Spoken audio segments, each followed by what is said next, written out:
Hey everybody, Ryan here at eTrailer. Today on our 2020 Chevrolet Bolt, we're going to be taking a look at and showing you how to install the EcoHitch Trailer Hitch receiver. While these compact vehicles do have a lot of upsides, providing us with excellent fuel savings and things like that, the downside is we don't have a ton of space on the inside. So if you're looking to carry around some things, maybe some bicycles, you're really going to be limited on what you can keep inside. So by adding a hitch back here, that's really going to allow us to use different types of accessories and open up our options on what we can carry around. So probably my favorite thing about this hitch is the fact that it gives us that 2-inch by 2-inch receiver tube opening.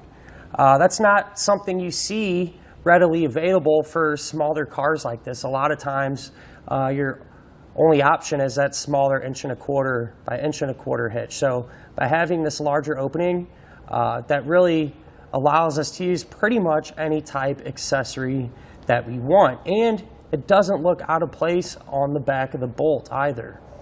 For the most part, it's going to be completely hidden. So most of the hitch is behind our bumper beam. So really the only thing you're going to see here is a receiver tube opening. And a lot of times, having a 2-inch hitch on this smaller car can really kind of stick out like a sore thumb, and that's just not the case at all with this one. Many of our Bolt customers plan on using their hitch primarily for those type of accessories, and a lot of those accessories can actually be stored in an upright position, so you can kind of flip them up. And what works out well with this setup here is that the hitch is going to give us some pretty good bumper clearance. So what I mean by that is the end of the receiver tube opening is going to kind of be just behind our bumper a little bit. So really shouldn't give us any issues at all if we do have those folding accessories. That way when we store them in that upright position, they shouldn't make contact with the back of our Chevy. So the hitch is going to have a reinforced collar, not only for extra strength, but I think it actually looks pretty good too. It is going to have that standard 5/8 pinhole. Keep in mind, it does not come included with the pin and clip, but if you need one, you can grab it right here at eTrailer. The safety chain openings are plate style, and they're relatively small, but they still give us enough room to use pretty much any size hook that we might have. As far as the hitch's weight capacities go, it's going to have a 300-pound maximum gross tongue weight rating. So that's going to be the amount of weight that's pushing down on the hitch. That's a decent number, and you should be able to use those 2 and 3 bike racks, maybe even a 4 bike rack, depending on the weight of all your bikes and the rack itself. As far as the maximum gross trailer weight rating goes, that's going to be 2,000 pounds. And that's going to be the amount of weight that's pulling on the hitch. So that is the weight of the trailer plus anything you might have on it. I do always like to suggest too, never a bad idea just to grab your owner's manual. That way you can make sure your Bolt can handle that much weight safely. Now I'm going to give you a couple of measurements, and you can use these to help figure out which hitch mounted accessories to get. From the ground to the top inside edge of the receiver tube opening, that's going to be about 12 inches. And from the center of the hitch pin hole to the edge of our rear bumper, that's going to be about 3 inches. You can use that measurement to help figure out that if any folding accessories you might have can be stored in that upright position without contacting the bumper. So at the end of the day, this is probably my favorite hitch available for the Bolt. Not only is it going to look good, but it's also going to be made from recycled materials as well, so that's a bonus. And having that larger opening is really going to open up our options as far as what type of accessories we can put on the back of our Bolt. Now as far as the installation goes, you do have to remove the rear fascia here, but in all honesty, it's really not too bad. There's only a handful of fasteners, and they're all easy to get to. So it really shouldn't give you too many issues. Speaking of which, let's go ahead and put the hitch on together now. To begin our installation, we're going to be here at the back of our Bolt, and we are going to need to remove the rear fascia because our hitch will sit behind it. But it's only a few fasteners and not too bad. So what we're first going to do is open up our hatch, and right here we're going to have a T15 Torx bit screw. So I'll grab my tool and pull that out. And from this point on, anything we do to one side of the vehicle, we're also going to do to the other side because it'll be set up the exact same way. Now if we move over to our wheel well, If we look along this edge here, we're going to have 3 T15 screws, just like this one here, along this whole edge. So we'll go ahead and get those removed.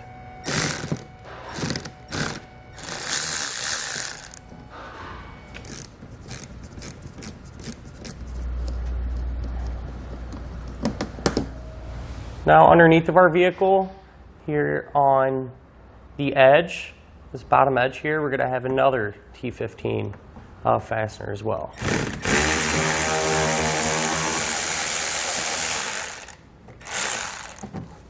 And then in the center of our vehicle, along this bottom edge, we're going to have 2 push pin style fasteners, like this one here.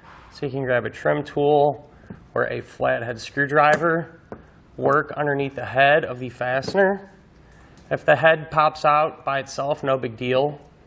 Just get underneath the base and pull everything out. Now underneath the vehicle, if we kind of pull down on our fascia a little bit, on the back of our bumper beam, we're going to have an electrical connector like this, and we need to disconnect it. So to do that, it's going to be this gray lever. You can kind of push that up like so, and then on the center, you're going to feel a tab. And when you push down on that tab, you can pull the 2 connectors apart. So now here back to our wheel well, what we need to do is this trim piece here. We need to release it a little bit. That way we can get to a fastener behind there. So if you take your wheel well liner and just kind of peel it back a little bit, if you see there's a white plastic fastener like this, and that's what's securing that trim piece. The easiest way that I found to get that trim piece off is if you just squeeze that white plastic fastener and then apply a little bit of pressure to that trim piece. It will pop off. Usually the second one up here comes off with it, and we only need to remove it up to right here where our quarter panel meets the fascia, and this is going to be the fastener that we need to take out. So when we're kind of holding our trim piece out of the way, we can take our T15 Torx bit and get this fastener removed.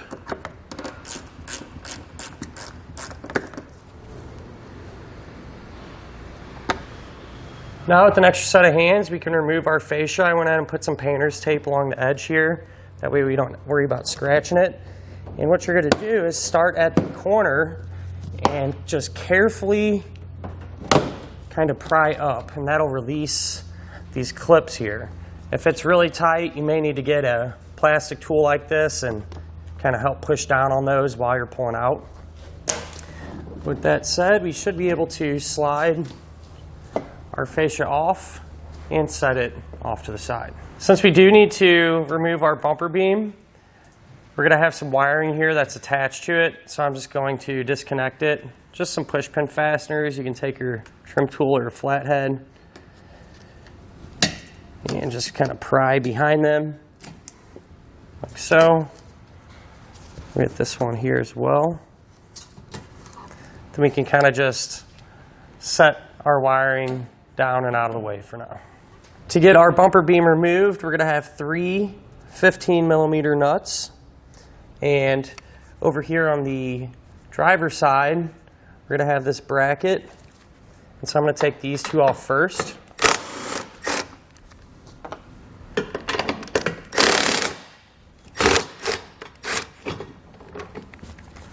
We can kind of take our bracket, pull that off, and kind of let it hang there as well.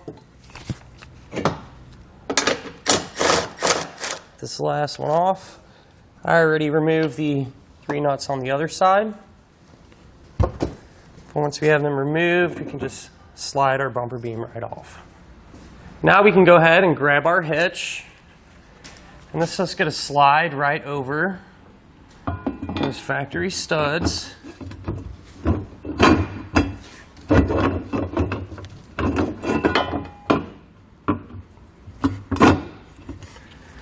And we can hold it in place. Take our bumper beam.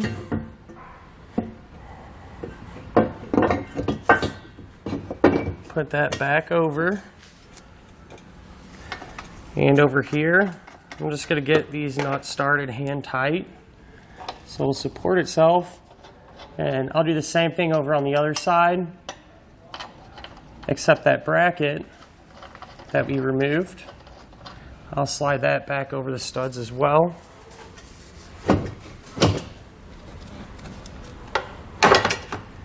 And get that same factory hardware going. So once we have all of our hardware in place and hand tight, we'll come back with our 15mm and snug everything down. With everything snug, we can come back with a torque wrench and tighten down all the hardware to the proper specification.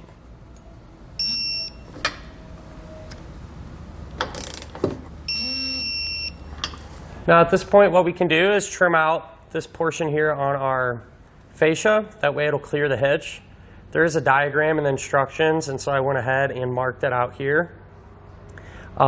This is pretty thin plastic, so you could use a few different tools, a Dremel tool like this, a pair of snips, maybe even a sharp utility knife, or a combination of them, and that's what I'm going to do. I'm going to use our Dremel tool as well as our snips to get this material removed.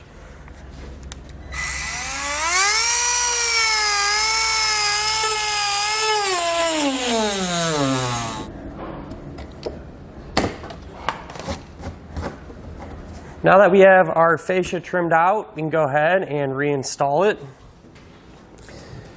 So we will put it in place